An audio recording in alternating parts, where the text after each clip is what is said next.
Hi guys, I'm Erik Voss, and Marvel has surprised us with the first teaser trailer of Thor Ragnarok. And for real, I am super hyped for this movie. It looks like Marvel is pivoting from Thor the Dark World to tell a more colorful cosmic adventure in the vein of Guardians of the Galaxy, and really what readers of the Thor comics always loved. And I think another big reason why this trailer is so fun is that it includes a ton of little winks and Easter eggs that remind us of other exciting superhero movie moments. So in this video, I'm gonna break down all of that, along with some theories and predictions. And I'm gonna go super in depth, frame by frame, leaving no Infinity Stone unturned. And yeah, I said stone, not gem from the comics, because gem doesn't really work with the expression. Anyway, shut up. Let's get started.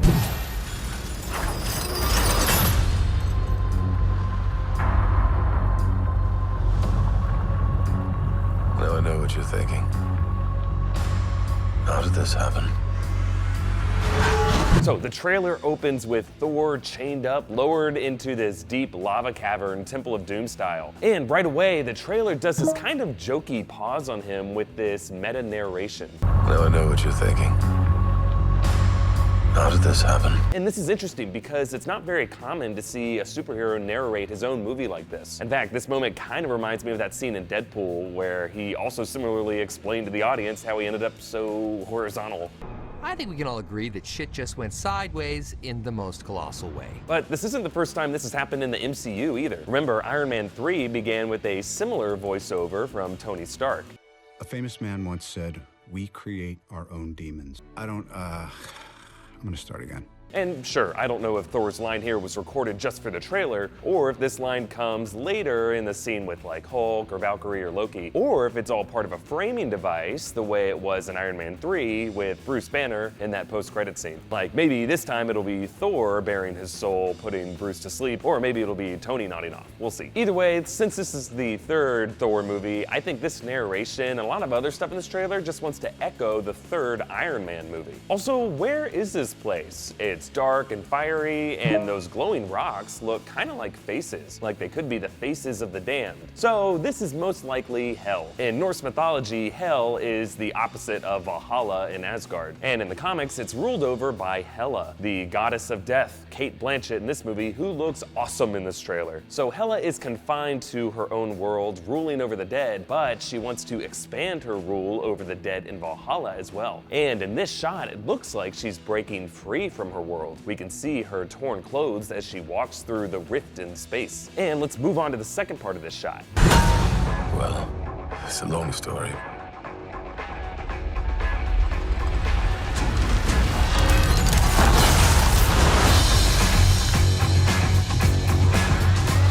Okay, so huge moment here. Hela freaking catches Thor's hammer, Mjolnir, and she destroys it. So this surprise catch reminds me of that trailer moment in Captain America Civil War when the Winter Soldier catches Cap's shield. No one is supposed to be able to do that. So yeah, it's a big deal for Thor to lose his hammer. And I'm guessing that this happens early in the movie because we never really see Mjolnir on him in any other shots. And I think that this is another detail that connects Thor to the other Avengers. Remember, both the third Iron Man and the third Captain America movies both separated the heroes from their iconic weapons. Tony blew up all of his gear and chucked his arc reactor, and Cap left his scratched shield behind him at the end of Civil War. And sure, Tony just ended up making new armor, and I'm certain that we'll see Cap with the shield again. And I'm predicting that Thor will end this movie with some version of his hammer, maybe a new one modeled on the Ultimate Thor comics, like we saw in the Infinity War concept art. But I think these Avengers losing their toys is an important lesson to learn, like what Tony told Peter Parker in the recent Spider-Man Homecoming trailer. But I'm nothing without this suit. If you're nothing without this suit, then you shouldn't have it.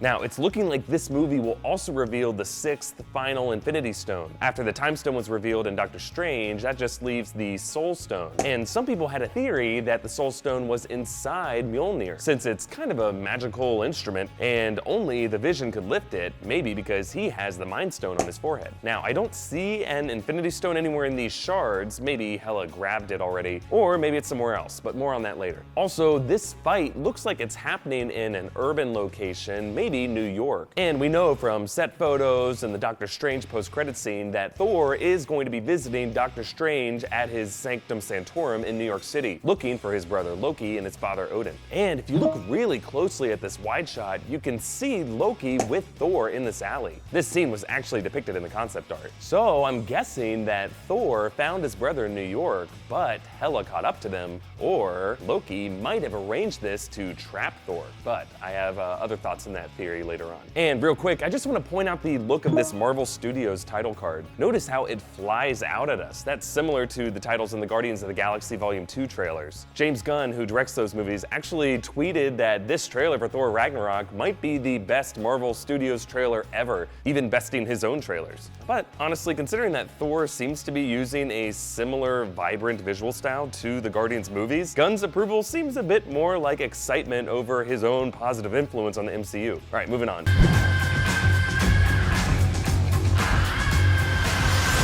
Asgard is dead.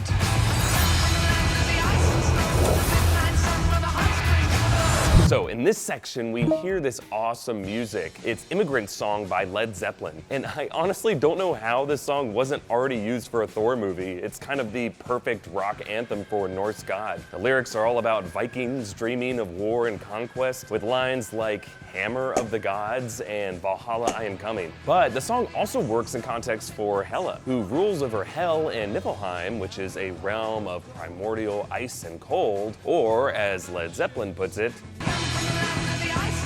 and like the speaker in the song, Hela is kind of an immigrant invading this new land in order to conquer it. And let's talk about Hela here. She looks fierce with this insane antler headgear, almost identical to Jack Kirby's original design in the Marvel comics. And the composition of the shot with the angles of her antlers contrasting sharply with the background makes Hela look so sinister. And I just love the thought that they put into the photography of this movie. We also see Hela as she arrives in Asgard and proclaims it dead. So this is connected to the title of the movie, Ragnarok. In the earlier Thor comics, Ragnarok referred to the end of the universe in Norse mythology, the destruction of Valhalla and the death of all the gods. It's actually part of a cycle that repeats over and over, with Asgard being reborn afterward and lasting until the next Ragnarok occurs. Now, this isn't to be confused with the character Ragnarok. That was a cyborg clone of Thor from the Marvel Civil War comics run, and that's not really part of this movie. So this is the event Ragnarok. And while it was something that we did see in the comics, Thor actually found a way to end that cycle. Hela's assault here comes from a different part of the comics when she conspires with Loki to try to bring about Ragnarok, but she fails. Actually, interesting thing about that comic, Thor has to fight without his hammer, just like he does in this movie. And this version of Hela gets a lot closer to full Ragnarok, torching Asgard in this wall of fire. Now, I'm not sure if this close-up of Thor in the fire is from this battle exactly, or if it's back in New York, but this is pre-haircut, so I'm guessing it's early in the film before he's exiled to Sakaar, which we see in this shot as Thor flies out of a portal. So just to recap what I see as the timeline of these shots, Thor starts out in New York with Doctor Strange, and then he finds Loki, and then gets jumped by Hela, who chains him up and banishes him to Sakaar, leaving Asgard more open to attack. And if that's the case, it really only seems to cover the first part of the movie. So there's so much about the story that we still don't know, which is kind of great. All right, let's move on. Hi there.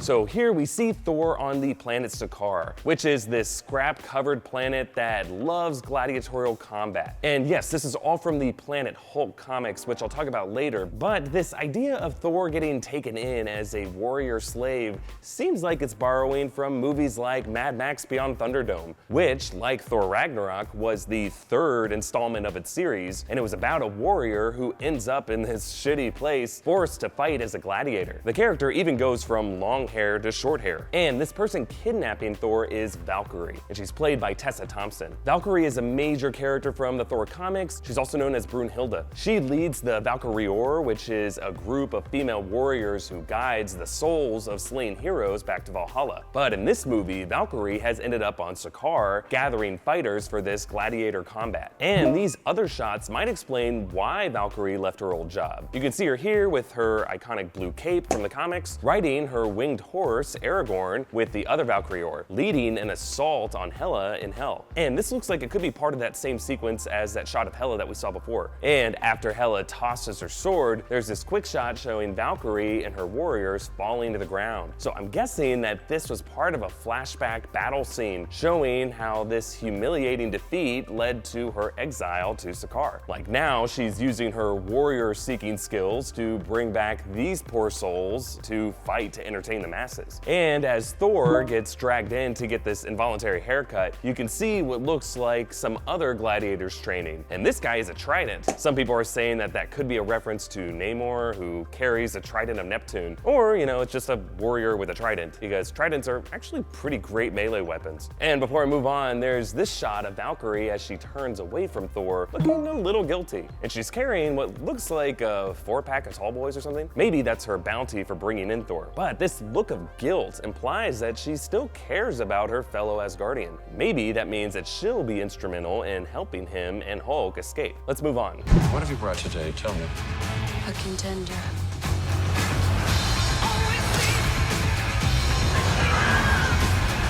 So this section introduces us to Jeff Goldblum as the Grandmaster. He's the ruler of Sakaar who arranges all these gladiator matches in his Colosseum. And check out these big furry things shimmying on either side of Thor. So what the hell are these? Now my first stupid thought was that these are just both the legs of a giant dancing wampa from Empire Strikes Back. Like Disney owns both the Marvel and Star Wars universes, so anything can happen. But really these are probably just some goofy looking dancers on the Grandmaster's suite. And if you look closely at the background, there are these red and blue figures on each side, and this whole shot is symmetrical. And based on Thor's confused expression here, I'm wondering if he's under the influence of some drug that's causing him to trip balls. It would explain why he was so lethargic and passive as they dragged him in for that haircut. But really, these bright colors and goofy visuals are another element that makes Thor Ragnarok feel more true to the cosmic, adventurous spirit of the Thor comics, and part of that same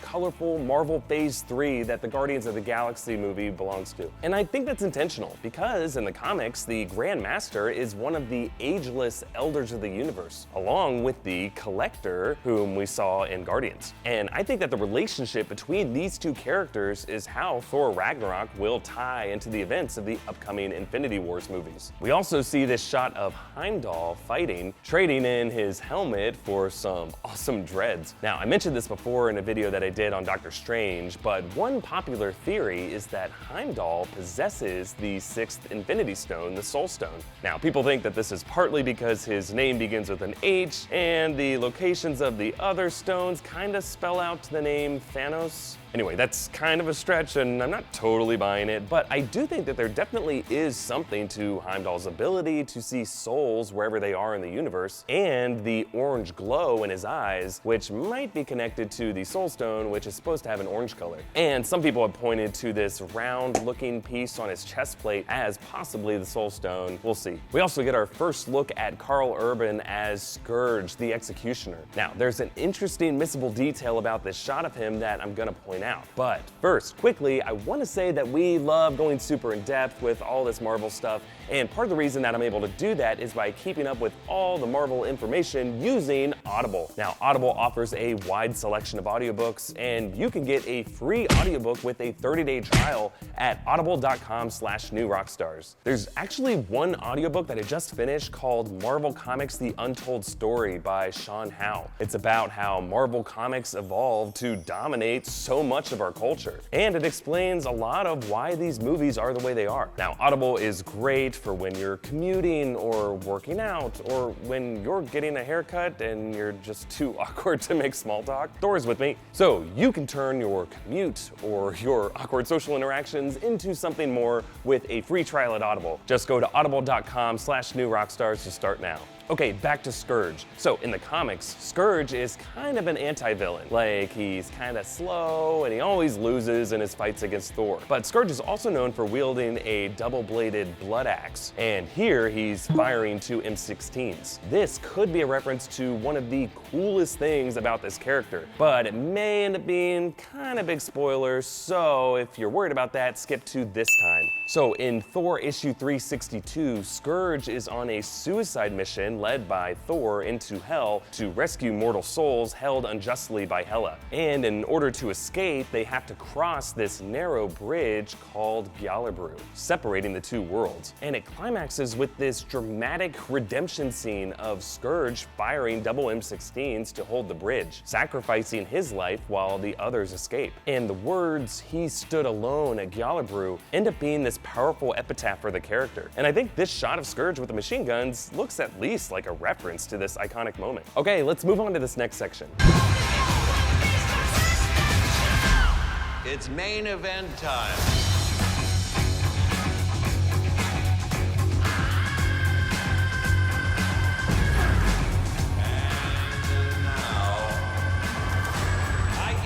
So here we get one shot that looks like it could be part of Thor's and Hulk's escape from Skurge, and another look at Hela in battle at Asgard, now wearing the antler headgear, probably just seconds away from stabbing someone with it. Come on, you could have shown us that. But we also get this mysterious shot of Loki as he flips his daggers. Now, we still don't really know for sure what Loki's up to in this movie, but my best guess is that he was somehow instrumental in releasing Hela from Hell. Remember, at the end of the Dark World, Loki was impersonating Odin. I think that he might have been able to use that stolen authority to unleash her on Asgard and to bring about Ragnarok. Also, let's look at the shot a bit more closely. That looks like a bridge. Maybe Gjallarbrú, the bridge between worlds that I talked about before. And that mountainous passage behind him could lead to the rocky terrain of Hell that we saw in the other shots. Also, there's this mob of people trying to push through. These might be souls of people trapped in Hell trying to break free. Hopefully future trailers will give us a few more angles on this to make some sense of it. And these next shots bring us to the main event of this trailer,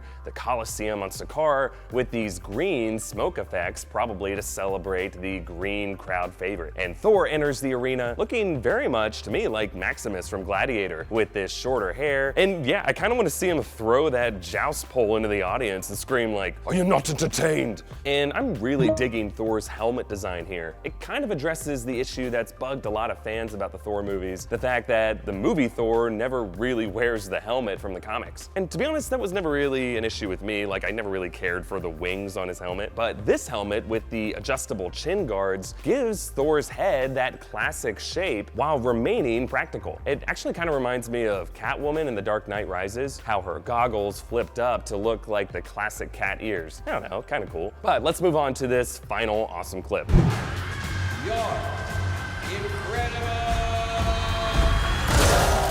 Yes!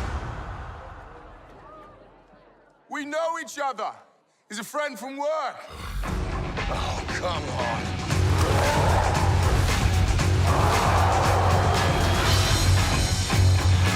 Seriously, it's like Marvel read all of our minds and knew exactly what kind of movie we wanted this to be. Everything about this is just perfect. First, notice Thor's shield here. Red and white stripes, blue inner circle. It kind of seems like he picked that out because it reminded him of Cap's shield. Also, it's so great to hear the Grandmaster introduce the Hulk this way. I give you your incredible! And I'm really liking how Marvel is using these heroes' comic book descriptions in the trailers. Can't you just be a friendly neighborhood Spider-Man? And yeah, Hulk just looks fantastic here. The CGI is really well rendered, and notice his armor. Now, this is clearly taken from the Planet Hulk comic storyline. So a quick reminder, in the comics, Hulk goes on a rampage that destroys most of Las Vegas. So Nick Fury sends him on a space mission where he ends up on Skurge fighting as this popular gladiator warrior. So neither Hulk nor Thor were present for the Marvel Civil War event, which is also one of the reasons why they were left out of the Civil War movie. But now it seems like the plan is to bring Thor into this Planet Hulk storyline, which I think is brilliant, because not only will we get to see an awesome rematch from the Avengers, we'll also probably get to see them work together as old work friends, probably breaking free. Yes! We know each other. He's a friend from work. And Thor's reaction here reminds me a lot of Drax's huge laugh in the Guardians trailer. It's basically what we are all feeling in this moment. And judging from the reaction of the crowd and the Grandmaster, an even match is less preferable to Hulk just smashing someone's brains in. Also, it's interesting that Loki is joining the Grandmaster here in these very Jack Kirby-inspired box seats. Again, it seems like Loki is playing a more nefarious role, as if he's come to see his brother suffer and maybe die. But judging from Loki's nervous glance to the Grandmaster, he's probably remembering the last time he ran into Hulk.